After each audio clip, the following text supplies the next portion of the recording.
Disordinati is a podcast by Chiara Natalie Focacci about the choices, circumstances, and quirks that make us who we are, across words seen and unseen.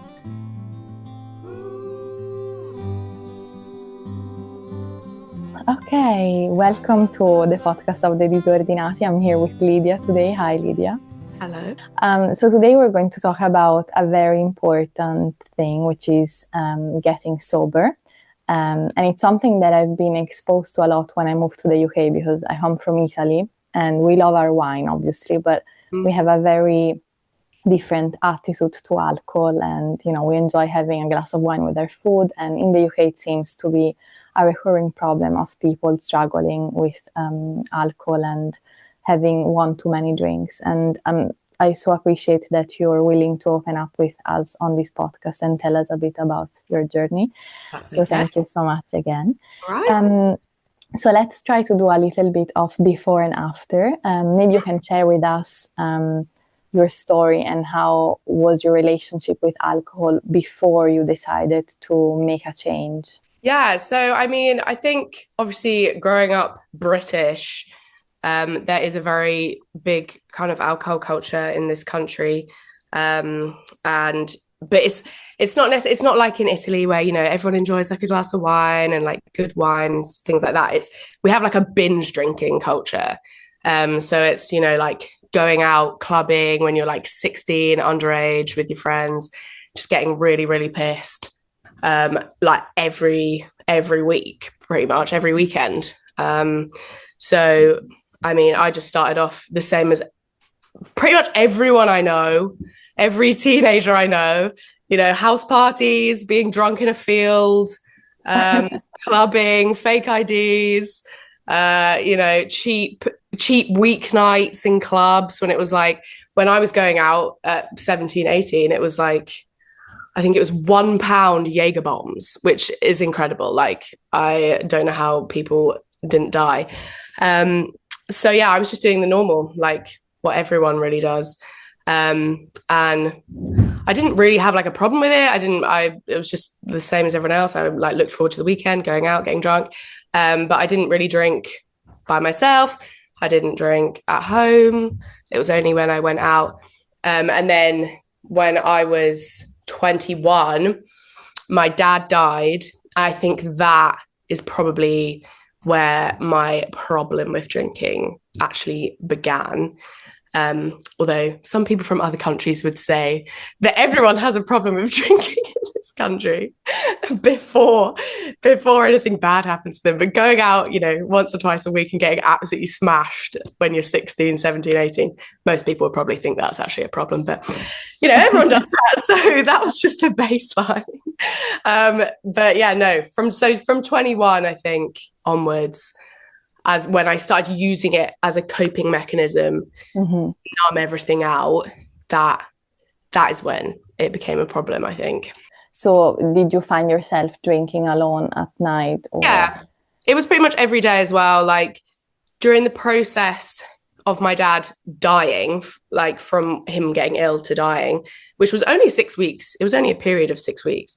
Like I was probably drinking most days when I got home, just because I didn't want to like deal with it. I just wanted to go to sleep. I just wanted to just numb all my feelings out. And that was the first time where I was like raiding alcohol cupboards. Do you know what I mean? Like in my parents' house, I was like looking, there was like, 10-year-old sherry, and I was like drinking that.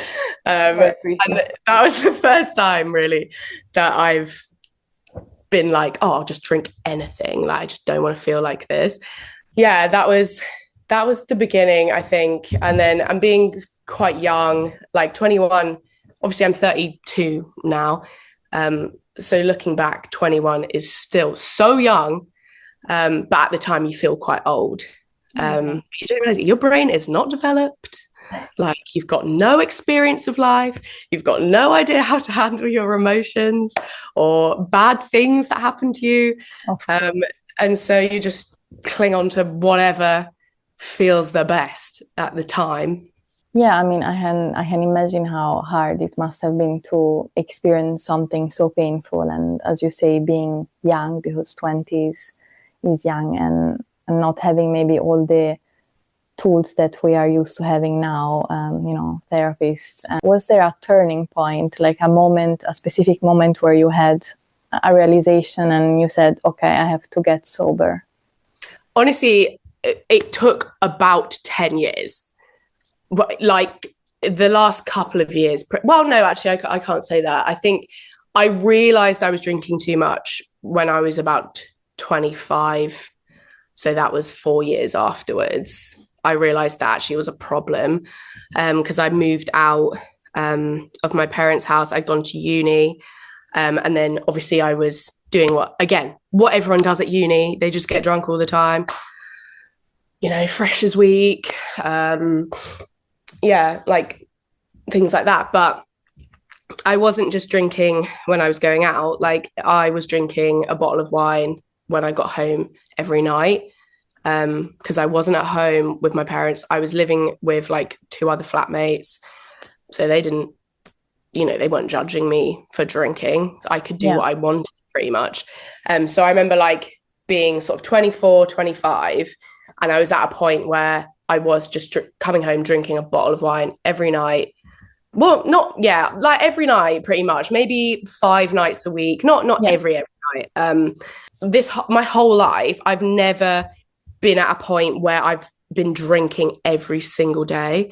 I've always been at a point where I drink at most 5 days a week. Yeah. But when you're drinking 5 days a week, like for 6, 7, 8 years, like that is not good. And also from the point of being 24 and drinking a bottle of wine a night, as I carried on, when I got to sort of 28, 29, which was probably my worst, my peak, I was drinking 2 bottles of wine a night when I was, 2, maybe 2.5. Literally, it's so insidious. It like creeps up on you how much you can drink and how much you normalize how much you're drinking. The way I just thought that it was like fine, the amount that I was drinking, even though I wanted to cut down because I didn't like feeling like rubbish all the time. Yeah. Like I had the Drink Aware app, which is where you like log all of your drinks and all your units.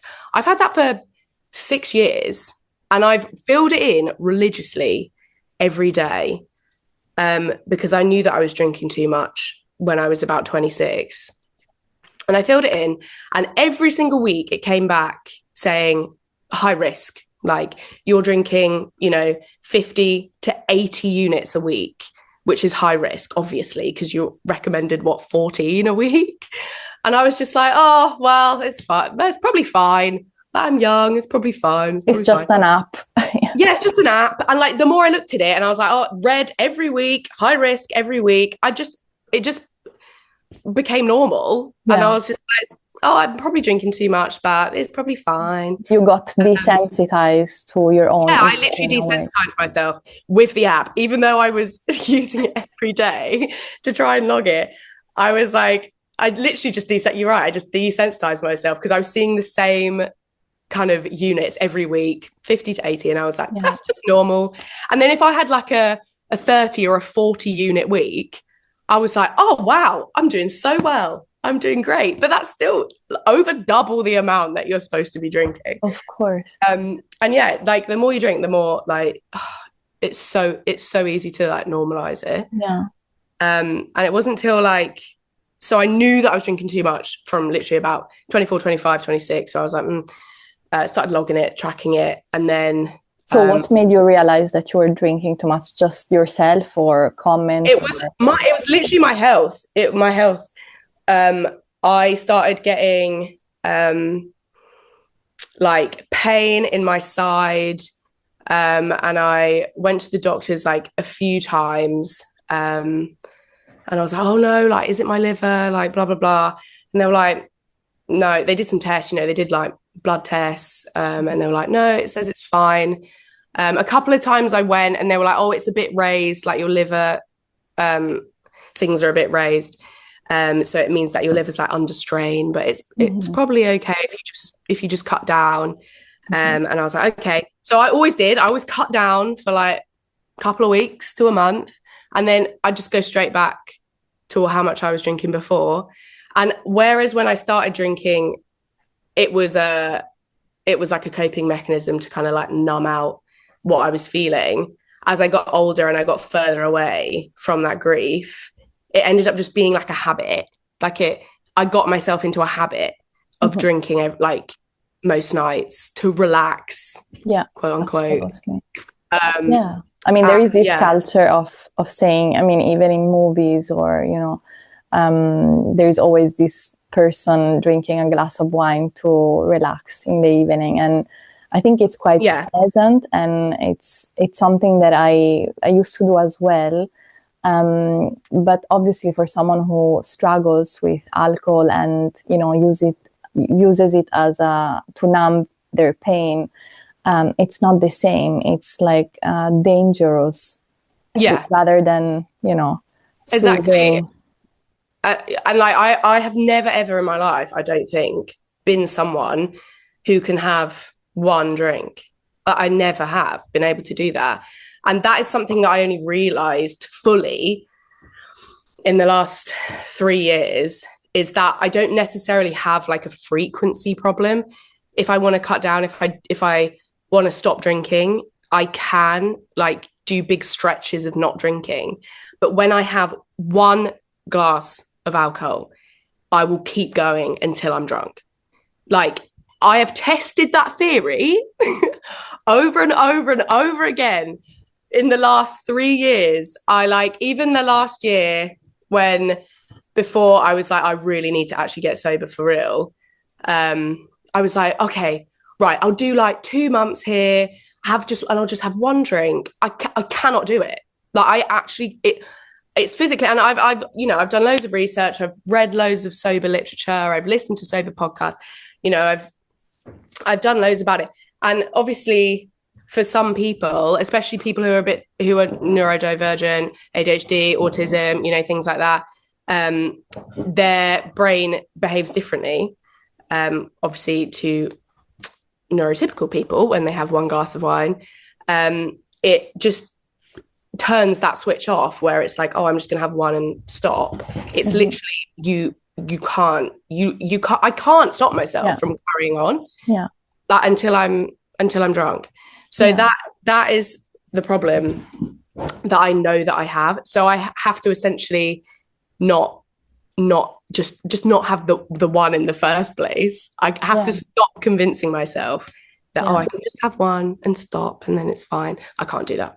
I've recently watched The Outrun. I don't know if you watched it, and it really opened my eyes a lot on this issue, because I've never met someone who struggled with alcohol. And when I moved to the UK, I met many people, and I never thought about this and how it changes your life, and you think you have control over something, and then it's, you know, slowly comes back in your life. And I was wondering, when you in the process of getting sober, and obviously there are, as you said, many phases, how do you experience like the early days? What are the hardest parts of those first days?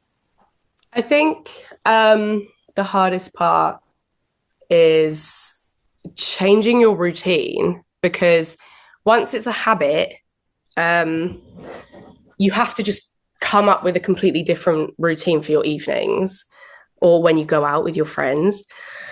So I think I had to come up with just other things I could do with my hands.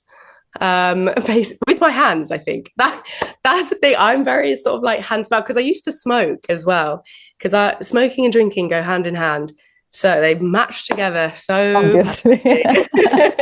And so it was this hand to mouth kind of thing that I had to change. So I had to do something with my hands. I have done so many like indoor hobbies: crochet, cross stitch, knitting.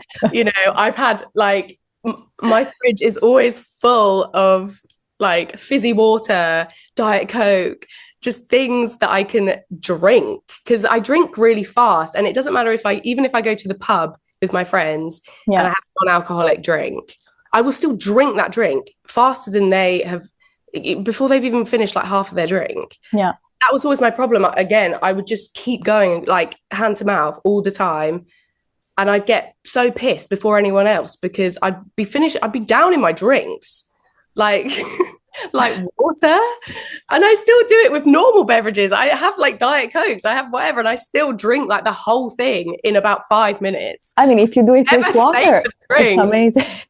Yeah, if it's water, it's great. I'm hydrated. You're the most hydrated person in the world. Literally. But I've never savored a drink. I don't know how people like, or it's the same with coffee. I drink a coffee in 2 minutes when I go out for coffee with a friend. And they're just starting on their coffee and I finished it. And I'm like, oh gosh, I'm so sorry. You're like Lorelai Gilmore. Yeah.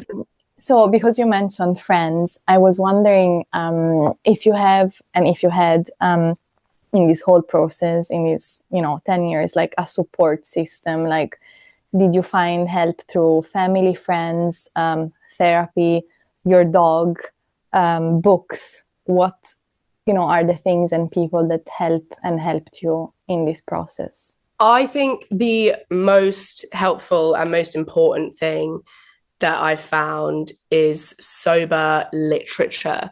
But I'm a reader anyway, so it's probably not going to be the same for everyone. But I love reading. So I've read sober memoirs. I read The Unexpected Joy of Being Sober, which is like my favorite one. There's the Sober Girls Society Handbook. There's quite a few, and they all like they're so relatable to me, especially The Unexpected Joy of Being Sober is by Catherine Gray. Like when I was reading it, I was like, I'm reading my life. Like basically the exact same thing happened to her. Like it was more of a capacity thing. She could drink loads in one go and she wouldn't be able to stop, rather than drinking necessarily like every day. And yeah, like her story was so relatable to me. And I was like, oh, I'm not the only one. It makes you feel like you're not alone. And obviously it's great having friends and family that support you. My friends and family have always supported me. That's great. But none of them have the problem that I have. Yeah. So they can't relate to me. They can't give me advice. They can't really help other than to give me support and say, oh, well done. Like you're doing really well and things like that. So I think sober literature is the most important thing. There's loads of sober influencers as well, obviously on Instagram and there's podcasts and things. One thing I found about that is they are really inspiring, but a lot of sober influencers I find are the type who have quit drinking on one day. One day they decided to quit drinking and they've never relapsed. Wow. Okay. I can't get on board with. And I don't know many influencers. I haven't actually found any sober influencers, maybe I haven't looked hard enough, who are on a progressive journey of relapsing or or not even necessarily just having this I want to be sober forever mindset, which is the kind of Alcoholics Anonymous mindset, which I don't necessarily agree with, because I think you're just swapping one addiction for another. This obsession with being sober, this obsession with chips and days and not being able to have vodka in a pasta sauce and things like that. I think you're just swapping one obsession for another. The route that I wanted to be going down, it takes longer, but I want to be indifferent to alcohol. I don't want to obsess over it in another way. I don't want to obsess over being sober, obsess over accidentally having a drink, and there's another lady who wrote a book called The Naked Mind, and she has that mindset of she says, I can have a drink whenever I want. I just don't want to, because she's learned, all the scientific reasons why you shouldn't drink, what it does to your body, how it affects your relationships, and she's written this whole book from a science perspective. And it's, once you read this and you learn, how alcohol affects your body, especially as a woman, you'll want to never drink again. But you still have the option to if you want to, but you won't want to. And that is the kind of indifference that I want to have with alcohol. But that also means that one day when I decide I want to stop drinking, I'm not going to go to Alcoholics Anonymous, collect my chips and never drink again. Like, it's going to be a longer journey. It's going to take, months and months of being sober and then maybe having a drink, or having one glass of wine at Christmas or something. Like, I want to have a relationship with alcohol where I'm not obsessing over it, whether I drink it or not. So that's what I'm trying to cultivate. I obviously am as sober as I'm happy with at the moment. I don't drink, but if I was at a wedding, for example, and we did a cheers with a glass of champagne, I'd have a sip of that champagne, and I wouldn't continue. I'd be around friends, and I'd go home and I would do my little hobby. Meeting, yeah. Drink loads of Diet Coke, and be fine. So that's what I'm trying to do, which is a bit of a different way of doing things than the majority of people that you hear speak to about being sober. You always hear about these extremes, as you say, and also it's difficult because you want to partake in social situations where there might be alcohol involved, and a lot of the times people might also make you feel different because you don't drink. And so there are a lot of different expectations from society or from ourselves, especially for someone like you who is going through this journey on what you should or you shouldn't do. But I think, as you said, that reading books and, it's all about information and knowledge, and all of this can stimulate a part of our brain that sort of helps us going to the right direction. I was wondering, how did sobriety change the way you see yourself or live your daily life, and how you feel you have experienced growth? I mean, the growth, it sounds kind of lame, but like the growth is just massive, I think. Even though I'm not perfect and, I'm not, a year sober or 2 years sober or, and whatever, this is still the best year I've ever had in terms of drinking. It's the longest amount of time that I've been sober. Between drinks, there's still times where something really horrible happens in my life and I will turn to drink, and that is the one trigger that I have left. Whereas before, I would drink when I was happy, when I was bored, when I was sad, when I was ill. Every event, any emotion I felt would be an excuse for me to drink. And in the last year, 2 years, since I decided that I really had to actually make a serious effort to be sober, I have overcome all of those triggers. I broke my ankle and I didn't drink through it, which I have done before. I, have had a sober hen weekend. I've had sober weddings. I've had sober holidays. All of this year, I've overcome, I work in a bar and I used to drink my way through all of my shifts, and I no longer do that. And so the last remaining thing that I have left is still that grief. If I experience grief or loss or a real sadness, my initial reaction is to turn and have a drink. But whereas before I would drink for days and I wouldn't leave the house and I wouldn't interact with anyone, now it's I drink, I stop in one day, I get it over with, and then I just don't go back to it. It's literally a one-time thing. And that I still need to eliminate. I still need to work on that. But that requires, other learning and growing and therapy and things like that. Like, it's so, they always say, oh, healing's not linear, but I mean, they're actually right. It really isn't. Yeah. There are so many other things that you have to do in your life to support sobriety. Like, you can't just go, oh, I'm going to be sober and that's all the work I'm going to do. Like, you have to put in so much work behind the scenes for it to be able to be maintained. So I've learned a lot about myself. I've learned that I do struggle with moderation, but I think I know that. I am kind of an all or nothing kind of person, but I don't want to be an all or nothing person. I want to be a indifferent to alcohol kind of person. I want to, put my life first and enjoy it. And, whereas I spent so many years putting alcohol first and fitting my life around it, fitting my life around hangovers and when I could drink and how much I could get away with drinking and things like that. Whereas now I'm putting my actual life, my hobbies, my friends, my work, all of that first. And so that in itself has eliminated my want or need for alcohol. It's been a good year. It's been a good couple of years, to be honest. There's been a lot of growth, and there's been a lot of therapy as well. And I think it took me like 10 years to actually get over the actual grief of losing my dad and then my grandparents in the next couple of years and then my aunt.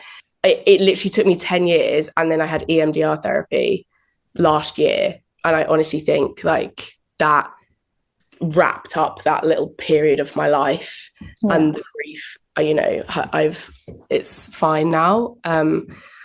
Whereas, I mean, that took 10 years. That it probably should have been a bit quicker than that, but you have to try so many different things. And I tried, you know, multiple different types of therapy and they just weren't for me. Whereas EMDR, that worked. And I mean, we are all humans, and I mean, you went through so much, and, you know, I think anyone would use alcohol as a coping mechanism and or other things that, you know, make you feel like you're in a different world or you're distracted from what is happening. And so what emerges from this is that you're incredibly wise, and I can feel it. Like I really want to celebrate you, because everything you're saying is so incredibly powerful, and so much work has been put into it. And so thank you again for sharing your thoughts. And I think it's really useful for people who are going through similar experiences. And I guess it's always difficult when you are in those experiences and you see people coping, you know, with grief or loss in a different way, to not judge yourself. And yeah, that is the problem as well with the internet and social media. It can be really good for, you know, finding people to relate to or to support you and finding communities and things, but also it's the double-edged sword of, you know, you comparing yourself to these people who you perceive to be on the same journey as you, but actually you have no idea what their journey's been like. You have no idea what's really going on behind closed doors. You have no idea, you know, the work that they've done or, you know, the coping mechanisms that they've found helpful, because everyone is different. And I think that's what I struggle with, the Alcoholics Anonymous side of things. It's this one path for everyone. And while it does work, it works really well. I mean, that's why, you know, it's been around for so long. It works really well for some people. But it also doesn't work for a lot of people. And there's no alternative. There's no, well, there is obviously, but there's no obvious alternative. There's no kind of mainstream common knowledge alternative. And it requires so much learning about yourself and what you can do and what you can read and, you know, other paths to take. Like there's not just this one like rule fits all for everyone. So yeah, that's quite hard. Like when you compare yourself to other people at the beginning, but learning process. And I guess, I mean, we all care a little bit about what others think of us, so that part will always be in a way in our reality, because we're humans. But what are some unexpected wins, something positive or unexpected that came out from this experience that really surprised you? I always considered myself like quite a melancholy person, like quite a depressed, very negative person. You know, I always used to joke about, I had very morbid humor, and I always used to joke about, oh, life's not a gift, like it's hard, like blah, blah, blah. And, you know, I had a lot of suicidal ideation when I was in my 20s, and I wanted to die like quite a lot of the time, not in that suicidal ideation way, not in the I'm actually going to kill myself kind of way. And I just thought that was who I was. I just thought, oh, I'm never going to really like enjoy life. I just think I'm actually just a very depressed person.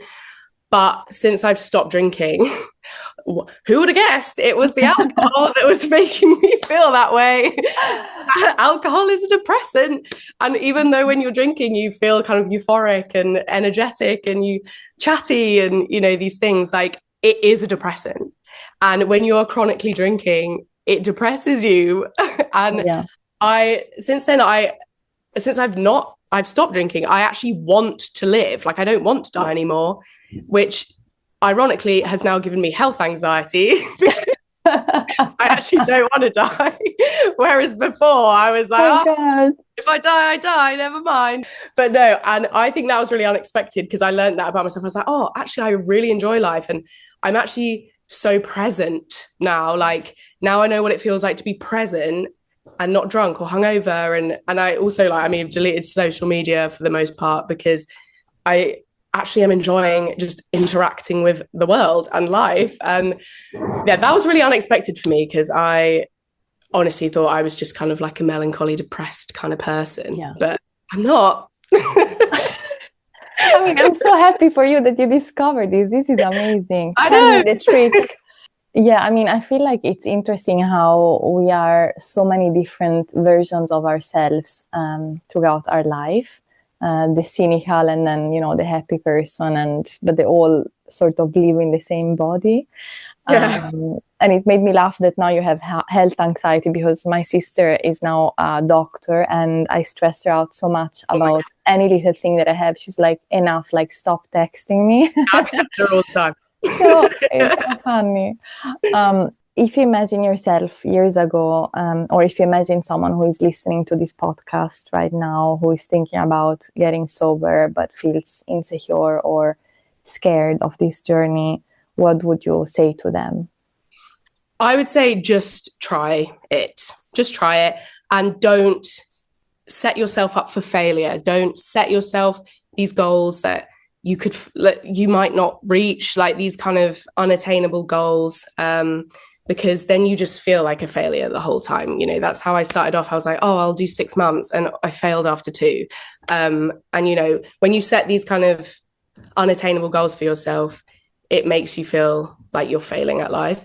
But if you're just saying, I'm just trying, I'm sober curious, I'm just gonna, you know, try however much you drink, you know, just reduce it by a quarter, you know, and see how you feel.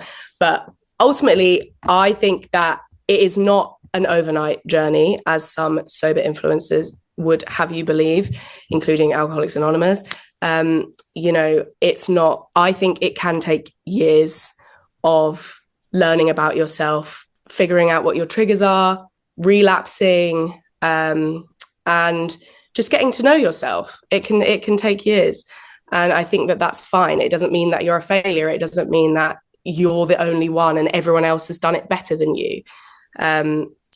It's just a personal journey. And sometimes it will be good and sometimes it will be bad. And you just have to keep going and you just have to keep trying. Thank you so much, Lydia, for sharing your journey with us on the podcast. And I learned so much, and it's very moving, everything that you've said, and it's very real at the same time. So thank you so much. And I hope to see you soon. Oh yeah, me too.